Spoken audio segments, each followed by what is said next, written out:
इसी के साथ बात कर लेते हैं उत्तर प्रदेश के शाहजहांपुर की लोकसभा सीट की, जो कि कल तक भाजपा के हाथ में थी, अब फाइट में आ चुकी है। लोकसभा सीट जो कि 3 दिन पूर्व तक भाजपा के खाते में जा चुकी थी, अब कांटे की टक्कर पर पहुंच गई है। जिस तरीके से इंडिया गठबंधन के प्रत्याशी ज्योत्सना कश्यप को जिताने के लिए जिले के कद्दावर नेता जयेश प्रसाद से साथ कटरा से राजेश यादव, शाहजहांपुर से तनवीर खां और तेलहर से रोशनलाल वर्मा और पुआया से पूर्व प्रत्याशी राजवीर सिंह बाठ ने जिस तरीके से जिले में धुआंधार जनसभाएं की और इन जनसभाओं में जो भीड़ उमड़ी, उसने यहां भाजपा लोकसभा सीट से दावेदार अरुण कुमार सागर की चिंताएं बढ़ा दी हैं। यहां आपको बताते चलें कि जिले में 5-5 विधायक, 3-3 मंत्री और 2-2 सांसद होने के बावजूद भी प्रदेश के मुख्यमंत्री और देश के प्रधानमंत्री को इस लोकसभा सीट के लिए जिले में आना पड़ रहा है। यहां तक इस सीट को निकालने के लिए जिले में 2 सभाएं यूपी के मुख्यमंत्री योगी आदित्यनाथ भी कर चुके हैं। साथ ही बीजेपी की सबसे बड़ी ताकत और यहां के कद्दावर मंत्री सुरेश कुमार खन्ना लगातार इस सीट को बीजेपी की झोली में डालने के लिए जी जान से लगे हुए हैं। उसके बावजूद भी यहां की सीट बीजेपी के खाते से निकलती दिखाई दे रही है। रैलियों में आम जनता की जगह बीजेपी के ही नेता और कार्यकर्ता नजर आ रहे हैं। यूपी की सबसे सुरक्षित सीट पर भाजपा प्रत्याशी अरुण कुमार सागर को सिर्फ एक बात का बहस आ रहा है। इसका कारण भी वह खुद है। वह पिछले 5 वर्षों में एक बार भी अपनी लोकसभा क्षेत्र में भ्रमण करने नहीं निकले और ना ही कोई जनसुनवाई कार्यक्रम ही रखा। यही वजह है कि सीट पर यूपी के कद्दावर मंत्रियों के अलावा उप मुख्यमंत्री, मुख्यमंत्री के अलावा प्रधानमंत्री पूरा दम लगा रहे हैं।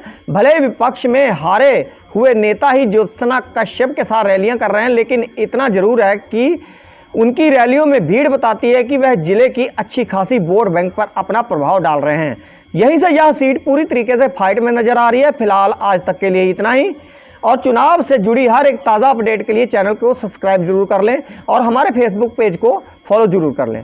तब तक के लिए नमस्कार। अगली वीडियो के साथ फिर एक तरफ भारत के अमर बलिदानियों के प्रति श्रद्धा और सम्मान का भाव रखने वाली भारतीय जनता पार्टी है, और दूसरी तरफ कांग्रेस समाजवादी पार्टी का इंडी गठबंधन।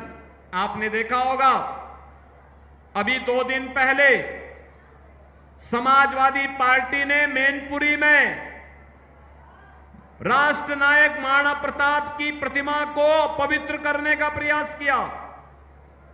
समाजवादी पार्टी के गुंडे मूर्ति के ऊपर चढ़ते हैं, मूर्ति में महाराणा प्रताप के आन मान शान के प्रतीक भाला को तोड़ने का प्रयास करते हैं,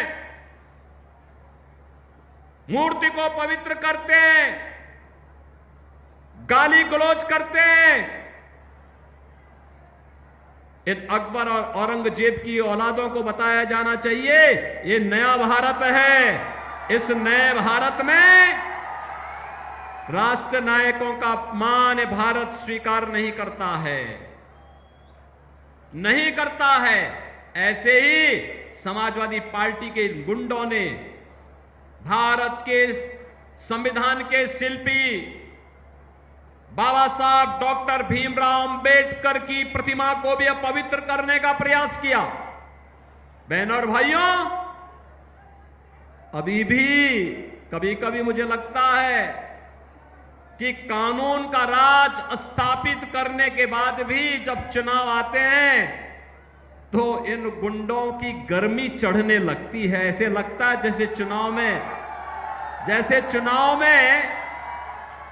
जैसे चुनाव आते ही इनको लगने लगता है कि जैसे अब ये लोग फिर से जनता पे अपना कहर डालने लग जाएंगे। लेकिन इनकी गफलत है ये। भारतीय जनता पार्टी जनता जनार्दन के आशीर्वाद से उनकी सेवा करते हुए प्रधानमंत्री मोदी जी के नेतृत्व में लगातार कार्य कर रही है, और चुनाव परिणाम आएंगे, गुंडों की गर्मी भी धीरे धीरे करके अपने आप शांत होती जाएगी।